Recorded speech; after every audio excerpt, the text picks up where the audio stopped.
Hello mga kapitbahay! Hello everyone! Andito nga tayo sa Baguio, ano? So, akala ng iba, pag nandito ako sa Baguio, nagpapasarap ako ng buhay. Pero ito yung realidad guys. Pag nandito ako sa Baguio, linis, kuskos, lahat na. Dahil nga, estudyante yung nandito, hindi nakakapaglinis ng dorm.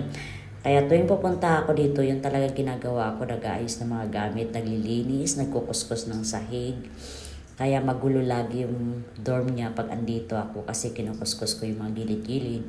Winawalis ko rin. So ito nga, yung mga gamit na hindi na niya ginagamit, yung tinakatambak na lang, inipon ko na at iuwi ko ng Olongapo.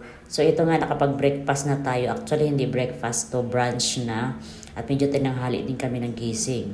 Since yung table niya is ginamit niya pang study table at kung dito kami kumakain sa dorm ay naglalatag na lang kami talaga sa sahig. So ganito yung lagi ang eksena namin pagka marami kaming pumupunta dito. Kapag dalawa tatlo na kaming bumibisita dito sa Baguio, naglalatag na lang kami ng pagkain sa sahig para medyo maluwag kasi nga masikip sa misa niya at dalawa lang naman yung allocated na upuan. So dito sa dorm, hindi na naglalagay yung anak ko ng upuan, ng sofa kasi nga masikip na siya. So itong hinihigaan namin, ginagawang sofa yan kapag wala kami dito sa dorm. Ayan, sofa bed kasi yan. So ganito lang ang buhay ng anak ko dito sa Baguio.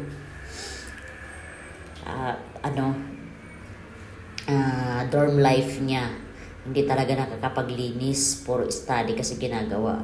Walis-walis lang siya, kaya pag dumarating ako dito, ako talaga lahat ang naglilinis. So alam ko relate tayo dito, yung mga nanay din na yung mga anak is nagdo-dorm sa malayo.